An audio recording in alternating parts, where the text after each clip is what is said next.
Today, we are breaking down the biggest winners and losers from week number 4 of the NFL 2025 rookie class. Let's get right into this. If you guys are new, feel free to like, comment, subscribe. I do this every single week, not only for the rookies now, but also for all the incoming draft prospects, as well as being able to go in for every single rookie, mark down exactly how they performed. If you guys want to see all of that, then you guys get to end up going to subscribe to the Patreon. There is all my big board there, my draft evaluations, every single rookie. It's a whole thing, $5 a month, and you get extended videos, so you guys can end up enjoying that when I do positional rankings. But let's get right into this, starting out with the superstars of the week. If you guys are familiar with the stock report video, this is the exact same format. And starting out with our superstar number 1 of the week, not in any particular order, Woody Marks, running back for the Texans. He ended up having a fantastic week, 17 carries, 69 yards, and a touchdown, 3 missed tackles forced. Along with that, he was targeted 5 times and got 4 receptions for 50 yards and a touchdown. So grand total, 21 touches, 119 yards, and 2 touchdowns. Yes, I did that on the fly. But Woody Marks on a team that is kind of in the front runner for going after Jeremiah Love in the first round of a lot of mock drafts. So this is amazing to see if he can maintain some consistency. And maybe that doesn't stop them from going running back, but it might end up going for somebody so high to where you instantly put Woody Marks into a lower category. But Woody looks amazing. Great to see it. Again, want to see it on a consistent basis. But I mean, again, we've seen the potential.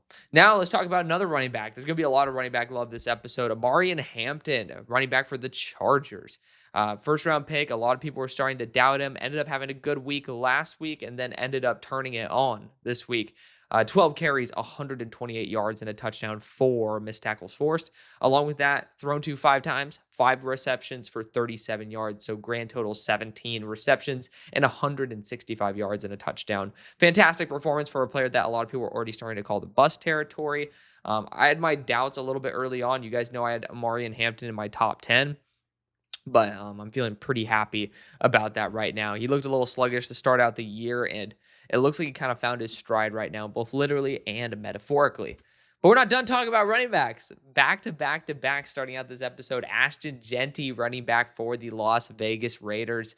Another player that a lot of people were like, looking at the stat sheet, definitely not worth a number 6 pick, and then ends up coming out this week and ends up having a fantastic performance. Comes out in the Michael Myers pose once again. And to be honest, I think that just allows him to watch how the play instantly develops, and that probably helps his vision out a lot, especially when he is 5'9". So his tally from this week, 21 carries, 144 yards, and a touchdown. Did have a fumble, but 9 missed tackles forced, along with 2 throws to him for 2 completions for 17 yards and 2 receiving touchdowns. Grand total, 23 touches, 161 yards, and 3 touchdowns total. So fantastic performance. Again, we're just seeing that these guys are proving it, that they're worth those picks. But Colton Miller being injured and put out on IR with a hairline fracture and an ankle sprain, it's going to be a little bit rough for Jeanty over the next couple weeks. And I'm a Jeanty fantasy owner, so I'm a little bit worried about the consistency there. But we know he is far from a fluke. You can't really make performances like that if you're that ass. Next, we're going to talk about Jonas Sanker, defensive back for the New Orleans Saints. This is one of my top backs from the past draft class. Him, Craig Woodson, those were the guys in later day 2 that I really, really loved. And both of them are doing really well. Woodson technically allowed 2 touchdowns receiving on 3 targets, but it's weird. It was 7 yards. So, they're red zone touchdowns, probably not necessarily directly his fault. But I digress. It's not something to talk about Craig Woodson. This is about Sanker here. This past week, an 85 defensive grade, 0 completions on 2 throws for interception and 2 pass breakups. Again, this is not in some particular order. These guys who are superstars of the week are all well deserving of it. I don't think that there's a reason to try to, categorize it. This is just a celebration of their talents. But if it was, it would be pretty much Jonas as well as Abdul Carter pretty much at the top, but we'll talk about him in a second. Regardless, Sanker had an 85 defensive grade. The next highest guy on his team was, I believe, a 68. So head and shoulders above the rest of his team as well. Again, PFF is not the end-all be-all, but it's a very good reference for you guys wondering. But Jonas Sanker, another fantastic pick. Abdul Carter, friend of the series, not of the show. It would be amazing to have him. But He's already been on this one. We have a couple repeat guys in this, but Abdul Carter, a 90 defensive grade, 8 pressures, and a defensive stop. A fantastic performance. And, surprise, surprise, if you use him as an edge rusher, he's going to perform very well since he was an edge rusher. When you use him as a linebacker, where he wasn't a first round quality player as a linebacker, you might not get the quality of play that you sent your first round pick on. It's kind of crazy that that's just like a novel thing, but Abdul Carter doing a fantastic job there. Could end up being the edge one for the team, but I do think there's still the run element that I want to see a little bit more of. Jacob Parrish also back into the superstars category. He was last week as well, but 89 defensive grade, a 90 coverage grade, 2 defensive stops, targeted 3 times, allowing 2 completions for 0 yards and a pass breakup. Some people are talking about Jacob Parrish as the best nickel corner in football. Pleasure to talk to him as well. Got the pleasure at the Senior Bowl. So really chilled dude. But regardless, being able to show up pretty big time there for the Buccaneers, a really, really good system fit as well. Then we have Noel Williams. Talk about perfect system fit. I want him to go to the Green Bay Packers so badly, but Spags knows how to deploy these very physical defensive backs very well. And Noel Williams went to the perfect spot. Back-to-back weeks with, I believe, a 90 defensive grade. But this week, he also had a defensive stop, targeted twice for 0 completions and a pass breakup. Looking like a huge win there. He had lockdown wins. Like, he had some of the most dominant wins last year for Cal. The consistency was not there, but it looks like it's starting to be for the Chiefs, and that is a really good thing to see. Not many guys have inconsistency in college and end up finding their stride in the NFL, but it looks like Noel Williams at this moment is. Then let's talk about Quinshon Judkins, our last superstar of the week, running back for the Cleveland Browns. He ended up having 21 carries for 82 yards and a touchdown with 4 missed tackles forced. On top of that, he had 4 targets, 4 receptions for 33 yards against a top-tier run defense. Pretty damn good. Again, grand total 25 touches for 115 yards and a touchdown. Like, just really reliable. Again, going up against a defense that was very non-conducive for running back performance, but ended up showing out anyways. Quinshon looking like a fantastic player. Again, just stop doing dumb shit off the field. There's stars of the week because we have superstars, we have stars. Is what it is. Will Campbell, 0 pressures allowed, 77 pass blocking grade. Not the first time this year he had a stellar performance. Looking like a damn good pick. And the next guy, we have RJ Harvey, running back for Denver. 14 carries, 58 yards, 4 missed tackles forced, targeted 5 times, 4 receptions, 40 yards, and a touchdown. I almost put him, and actually him and Will Campbell were supposed to make it into the superstars of the week, but obviously you can't give everybody superstar of the week. RJ, if he ended up catching that one pass from Bo down the seam, I think he would have ended up being there because it probably would have been 5 out of 5 for, 65 and a touchdown, and that would have put him definitely into that tier. RJ Harvey finally had a bounce back game. I was getting worried for a second. The first 3 weeks, we saw like initial spike, and then we just saw the regression of his overall workload. So it's good to see that, he is finally producing the way he should. Jalen Walker is next, edge rusher for the Cardinals. He had an 86 defensive grade, a pressure and a stop, just really solid performance there, near top of the team as well. The Falcons ended up having a very good class.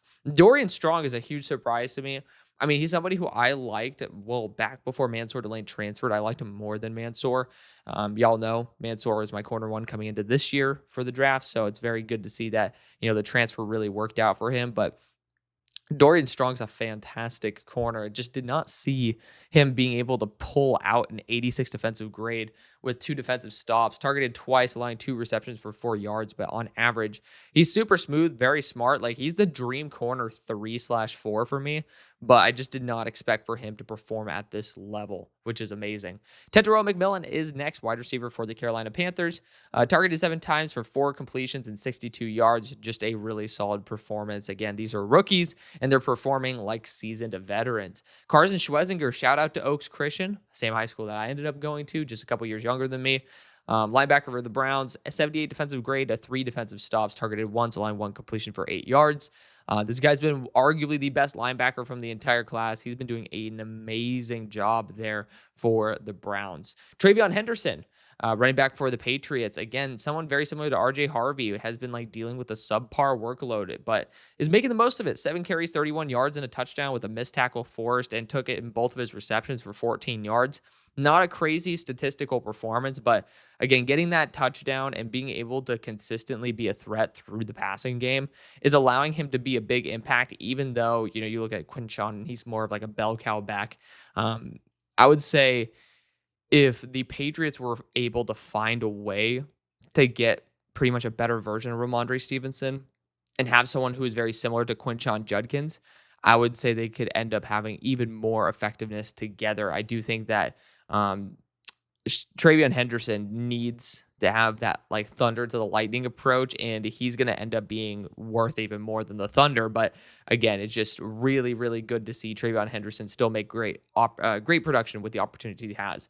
Elijah Simmons, Emeka Buka, Ben Morrison. What's up with Tampa Bay, man? I mean, you talk about Parrish as well is included in this, but Elijah Simmons, defensive interior, ended up having 89 defensive grade and a stop. That's a really good statistical performance. Again, very solid consistency. And then again, a big play for me that usually lands you on this list. Emeka Buka targeted 10 times, 4 receptions, 101 yards, and a touchdown. That usually would end up getting you on the superstars list, but the drop does end up usually making me put you on the stars list. Ben Morrison as well, 65 defensive grade, a defensive pressure, targeted 4 times for 1 reception, 9 yards, and a pass breakup. Y'all know how I felt about Ben Morrison, and this entire Tampa Bay team is just doing a fantastic job. They went best player available, and it's really working out for them. Then let's talk about the duds of the week, or the guys who are the losers of the week. Starting out, this has been probably the biggest one in the entire draft class based on where he was drafted at the top and the Dolphins trading up for him as well. It sucks. I was not a huge fan of this move when it happened, very much against it. And I hate being right about things like this, but he had a 10 pass blocking grade with 3 pressures allowed after back-to-back weeks of a 0 pass blocking grade. Grand total, he has a 3 out of 100 pass blocking grade right now on the season. Jonas Avenia looking really, really, really dangerously bad. Like, very scary. And I do think you need to just give him more of a chance at tackle at this point. He's not being able to hold up at guard. It looks like he cannot handle a bull rush to save his life. And it's time to test out whether he can end up handling space better than confinement. And otherwise, I don't know how much longer he can be on a team. Jalen Rivers is next, the tackle/guard from Miami on the Bengals. He ended up having a 17 pass blocking grade this week, 3 pressures allowed. He is a former left tackle. I'm going to give him a bit more slack when he's having to play on the interior for the first time against NFL talent. Tends to happen. So I am going to give a little bit of slack for Jalen Rivers, but it's still a pretty damn bad performance. If you're going to want to stick in the NFL, you need to make the most of your opportunities. Being like this is not the way to do so. Cam Ward is the final kind of like dud of the week. And here's the thing. I do not think Cam Ward is a bust in any way, shape, or form. Cam Ward's a damn good player, has a great mentality, and I think there's a great future for him. But we have to be honest with ourselves. When you throw 26 passes, only completing 10 of them for barely over 100 yards at 108, not scoring a touchdown, ending up throwing a pick, having a big-time throw, but once again, that big-time throw was something that most quarterbacks should not be throwing, which is back across your body deep down the field. Like, it is a little bit worrisome. Then you toss into a turnover-worthy play and only 2 carries for 22 yards. Like, you got to produce a little bit more than that, man. I know it's the Texans. The Texans have a baller-ass defense. They can outmatch you in any way, shape, or form. But there's just a certain point where you got to produce. There's just only a certain point that, like, you just got to start putting toe to turf. And there's so much more of the season to do it. But we have to be honest with ourselves. This performance was definitely worth, criticizing him for. And I'm sure he criticizes himself for it too.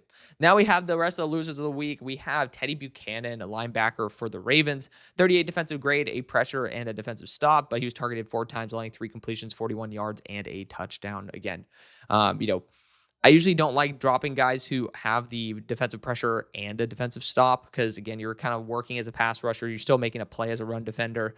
But overall, again, especially when you're like having some struggles through the coverage game, I do want to call it out a little bit. Demetrius Knight almost ended up being on this. If he didn't have a pick, he would have ended up being on it for sure. He's somebody who has kind of been taken advantage of in the coverage game. I know he was injured a bit though, so I also gave him some slack. Luther Burden, 2 receptions, 2 targets, and -4 yards. He ended up having over 100 yards last week. Definitely just more of a week by week thing. Harold Fannin, 6 targets, 2 receptions, 24 yards, and a drop.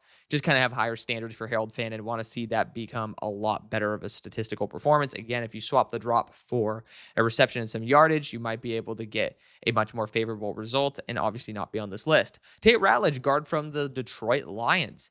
Ended up having a 39 pass blocking grade, 2 pressures allowed. Again, the consistency not there. Just because you don't have a lot of pressures allowed doesn't mean you ended up playing a good game.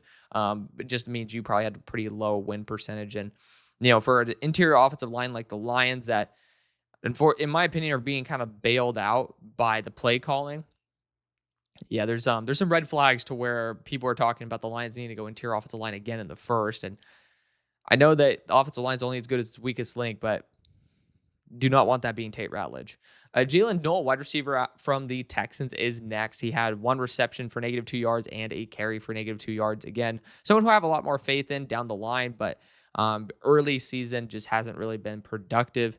And I'm excited for him and Higgins to get more opportunities. Higgins is somebody who's been doing really good with the opportunities he's had. So very happy about that since he ended up being my wide receiver 2. Or it might have been wide receiver 3. Who gives a crap? All in the same. Very highly rated. Omar Norman Lott, defensive interior for the Chiefs, is next.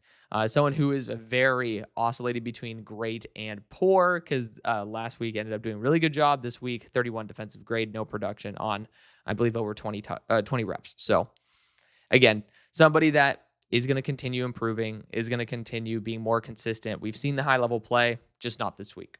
Then we also have Dante Thornton, wide receiver for the Las Vegas Raiders. Targeted twice, got no receptions, and one of them being a drop. Obviously, he's proven that he has a ton of talent. Once again, this is just a week-by-week thing, just a bad performance this past week. Kelvin Banks, someone who has had a couple games that are a little bit head-scratching in terms of the quantity of pressures allowed. 5 pressures this past week and a 51 pass blocking grade.